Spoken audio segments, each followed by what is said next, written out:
Hello friends, कैसे आप लोग। आशा करते हैं आप सब अच्छे होंगे, मस्त होंगे, तंदुरुस्त होंगे और अच्छे से स्टडी कर रहे होंगे। तो चलिए फ्रेंड्स, आज हम इस वीडियो में कराने वाले हैं हिस्ट्री का, ठीक है।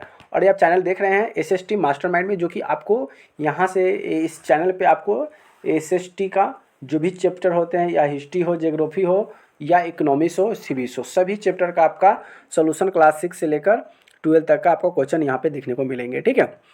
तो प्यारे बच्चों, चैनल को सब्सक्राइब जरूर कर लीजिएगा, ताकि आपको जो भी एग्ज़ाम की तैयारी करते हैं, आपको उस टाइप का क्वेश्चन आपको चैनल पर देखने को मिलेंगे, ठीक।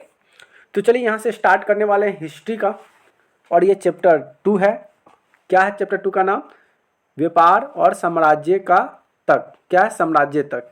और ये मोस्ट इम्पोर्टेंट है, क्योंकि बहुत तैयार करने के बाद, मेहनत करने के बाद बहुत समय लगा है इसको बनाने के लिए। तो आप एक एक जो वर्ड होते हैं सभी एनसीईआरटी बुक से मैंने यहाँ से लिया हूँ, ठीक है। तो कि आपको जो भी चीज़ का तैयारी हो उसमें आपका ये बेनिफिट हो, ठीक। तो चलिए यहाँ से स्टार्ट करते हैं। चैनल को सब्सक्राइब नहीं किया तो चैनल को सब्सक्राइब जरूर कर लीजिएगा, अपने दोस्तों फ्रेंडों के साथ भी शेयर कर दीजिएगा, ठीक है। चलिए अगला हम बात करते हैं। यह अध्याय 8वीं और 19वीं शताब्दी के भारत में अंग्रेज व्यापारियों कंपनी के साम्राज्य स्थापित करने के लिए प्रक्रिया का वर्णन करता है। और इस टॉपिक में आपको बता रहा है कि व्यापार के साम्राज्य तक, मतलब व्यापार से साम्राज्य का मतलब समझ रहे हैं ना, कि कोई व्यक्ति व्यापार करने आया और वो यहाँ आकर वो राजा बन गया। तो इसका मतलब ये होता है कि व्यापार करने नहीं आया था, वो आया था राजा बनने। लेकिन उसका आने का मतलब जरिया क्या बना लिया? आने का जरिया, तो उसके पास एक जरिया बन गया क्या, कि हम व्यापार करेंगे। आपसे साथ नहीं कहेगा कि भाई हमें भी खिलाओ, हम तुम्हारे साथ खेलेंगे, तुम्हारे साथ साथ देंगे। जैसे ही खेलना शुरू किया, कुछ साल रहा, तो वो कहा कि भाई हम तो तेरे साथ नहीं खेलेंगे, हम अपना राज बनाएंगे। वही बात है। ये लोग जो थे, यानी कि व्यापारी जो लोग थे, बाहर के थे, व्यापार के बहाना से आए और बहुत सारे कुछ यहाँ से किए। क्या क्या किए, बात समझते हैं। भारत में यूरोपीय व्यापारी का आगमन हुआ। यूरोप का जो व्यक्ति होते हैं, आगमन होने के आना जाना शुरू हो गया। 15वीं शताब्दी में अंत तक यूरोपीय यानी कि व्यापारियों ने भारत में व्यापार शुरू कर दिया। व्यापार करने का मतलब तो यहाँ से सामान क्या करता था, ले जाता था, वहाँ से सामान लाता था। तो अधिकतर भारत का सामान ही दूसरे जगह जाता था और बहुत प्रचलित था। बहुत सामान ऐसे थे भारत में। मसाले तो फेमस थे, मसालों, यानी केरल में ना मसालों का बगीचा कहा जाता है, यानी कि मसाले की खेती होती थी। तो यहाँ का मसाला जो था यूरोप तक, फ्रांस तक, इटली तक, अमेरिका तक भी जाता था। अब यहाँ यूरोपीय शक्तियाँ क्या क्या किया, इसको देख लीजिए। पुर्तगाली जो है 1498 में वास्को डिगामा, क्या है 1498 में वास्को डिगामा, डच, फ्रांस, अंग्रेज, ये सब भी आया। इसका उद्देश्य क्या था? भारत में मसाला, रेशम, सूती वस्त्र आदि प्राप्त करना था। ये सब जो आया था ना, इसका उद्देश्य था कि हम भारत में जाएंगे तो यहाँ का जो संस्कृति सभ्यता के साथ साथ मसाले की हम मसालों का हम कारोबार करेंगे, रेशम का कारोबार करेंगे, वहाँ के जो सूती कपड़े होते हैं उसका कारोबार करेंगे, यानी कि व्यापार करने को उद्देश्य आया था। इसमें अंग्रेज जो था ईस्ट इंडिया कंपनी का गठन करता है। ये तो आया, लेकिन एक कंपनी बना दिया, जिस कंपनी का नाम रख दिया ईस्ट इंडिया कंपनी। ये भी कहाँ का था? ये अंग्रेज था, यहाँ का नहीं था, अंग्रेज था, बाहरी था। 1600 में इंग्लैंड की रानी एलिजाबेथ प्रथम ने ईस्ट इंडिया कंपनी का चार्टर दिया। अब सबसे पहले आपसे पूछा जाएगा कि ईस्ट इंडिया कंपनी की स्थापना कब हुई, तो यहाँ पे याद रखिएगा 1600 ईस्वी में। कब हुआ था? 1600 ईस्वी में ईस्ट इंडिया कंपनी के चार्टर बनाया गया था। शुरुआत में कंपनी व्यापार गतिविधि पर ध्यान केंद्रित किया। अब सबसे पहले शुरू में आया तो वो सोचा कि नहीं भाई, सबसे पहले व्यापार पर ध्यान लगाया। अब आगे क्या किया उसको देख लीजिए। इसका व्यापारिक केंद्र था सूरत, मद्रास, बम्बई और कलकत्ता। सबसे पहले ना ये व्यापार शुरू किया, अपना व्यापार का केंद्र बनाया। व्यापार का, जैसे कोई व्यापारी होता है, ठीक है, तो व्यापारी जो होता है वह सामान क्या करता है, सबसे पहले मान लेते हैं कोई मुजफ्फरपुर में है, ठीक है, और ये अपना जब इसका कारोबार फैल गया तो ये पटना भी खोल दिया। क्या किया? पटना। इसका अगर कारोबार खुल गया, बढ़ गया, तो ये क्या किया? ये राजस्थान में खोल दिया। इसका कारोबार बढ़ गया तो ये दिल्ली में खोल दिया। इस तरह से अपना कारोबार धीरे धीरे सभी जगह फैलाना शुरू कर दिया। तो ये ईस्ट इंडिया कंपनी जो था व्यापार केंद्र बनाया। कहाँ पे? सबसे पहले मद्रास बनाया, यानी सूरत में बनाया, मद्रास बनाया यानी कि चेन्नई में, मुंबई में बनाया, और उसके बाद कोलकाता, पश्चिम बंगाल में बनाया, ठीक है। सभी जगह अपना एक व्यवसायिक केंद्र स्थापित कर दिया। कौन? East India company.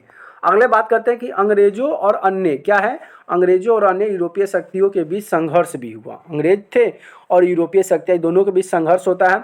अंग्रेज और फ्रांसीसी के बीच कर्नाटक युद्ध हुआ। कौन सा हुआ? कर्नाटक युद्ध 1746 से 1723। अब कर्नाटक युद्ध होता है किसके किसके बीच होता है प्यारे बच्चों, आपको याद कर लेना है, किसके बीच, अंग्रेजों के बीच और फ्रांस के बीच। किसके बीच, फ्रांस के बीच होता है। किसका, अंग्रेजों और फ्रांस के बीच होता है। अंग्रेजों और फ्रांस के बीच कर्नाटक युद्ध होता है। कब होता है, 1764 से 1773 ईस्वी में होता है। इसका परिणाम क्या निकलता है, जब युद्ध होता है ना तो उसका परिणाम निकलता है। क्या परिणाम निकला कि अंग्रेजों की विजय और फ्रांसीसी प्रभाव का अंत हुआ। अंग्रेज क्या होता है, उसमें जीत जाता है और फ्रांस जो होता है उसका प्रभाव का अंत हो जाता है, खत्म हो जाता है।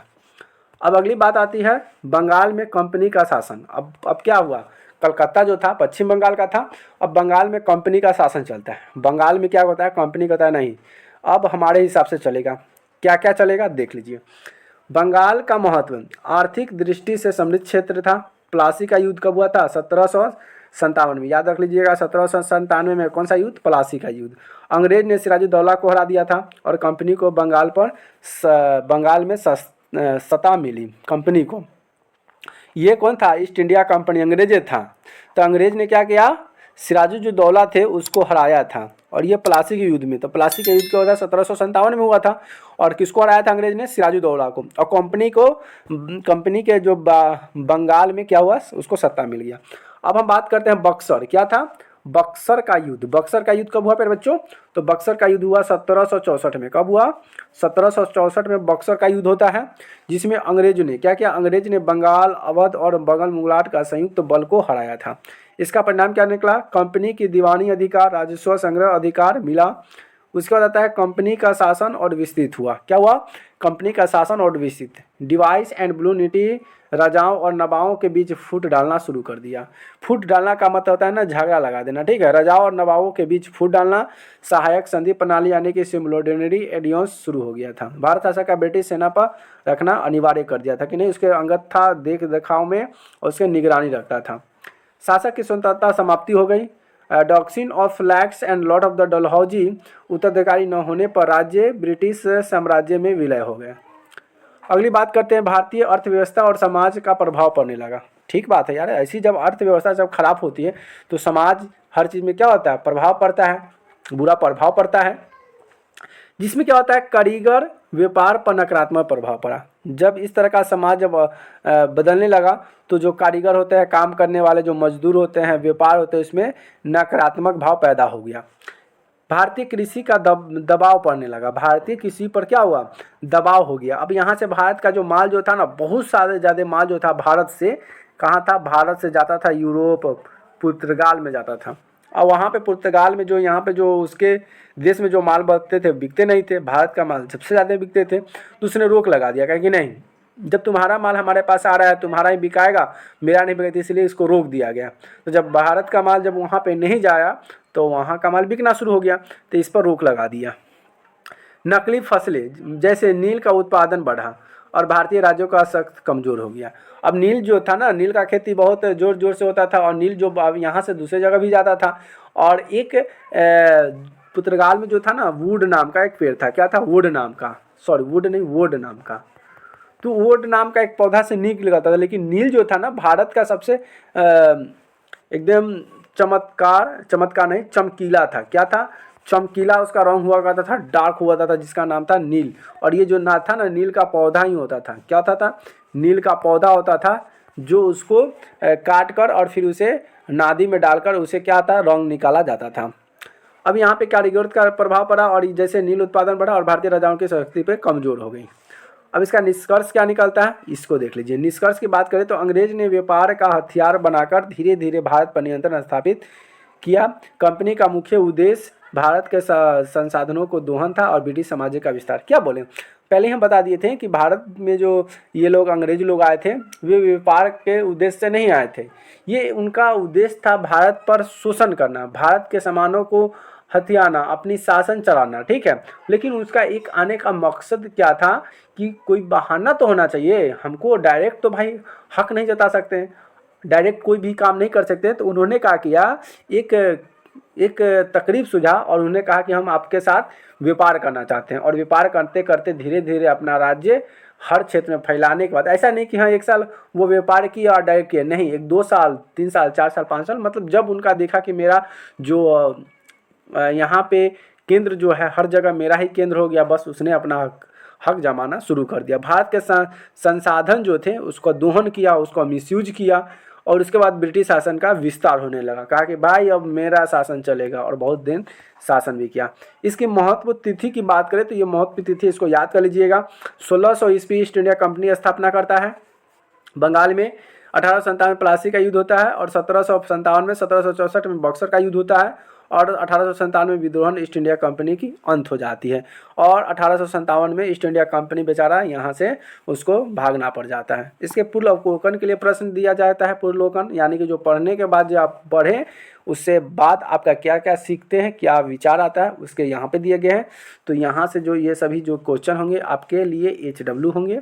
आपको क्या करना है, इसको सॉल्व करना है। आपको HW के रूप में क्वेश्चन क्या कहता है कि ईस्ट इंडिया कंपनी भारत में पहली सफलता कैसे मिली, प्लासी और बक्सर के युद्ध का महत्व क्या था, सहायता संघीय प्रणाली का उद्देश्य क्या था, कंपनी की शासन भारतीय व्यवस्था को कैसे प्रभावित किया, और ये सभी चीज़ आपके लिए मोस्ट इंपोर्टेंट है। नोट्स परीक्षा की तैयारी के लिए सबसे पहले बात बताएंगे परीक्षा की तैयारी के लिए होता है, और ये चीज़ देख लेते हैं, आपको कोई चीज़ देखने की ज़रूरत नहीं पड़ती है। ठीक है, तो ये चीज़ देखिए, अगर एक बार नहीं आता है 2 बार देखिए, वीडियो को फास्ट करके देखिए ताकि आपको पूरा डिटेल में समझ में आ जाएगा। तो चलिए फ्रेंड्स, वीडियो के यहीं तक अंत करते हैं, फिर मिलते हैं नए वीडियो में नए टॉपिक के साथ। अगर चैनल को सब्सक्राइब नहीं किया तो चैनल को सब्सक्राइब जरूर कर लीजिएगा, बेल आइकन को दबा दीजिएगा ताकि हमारे जितने भी नए वीडियो आप तक पहुँचता रहे। तो फिर मिलते हैं नए वीडियो में नए टॉपिक के साथ, तब तक के लिए बाय बाय, लव यू।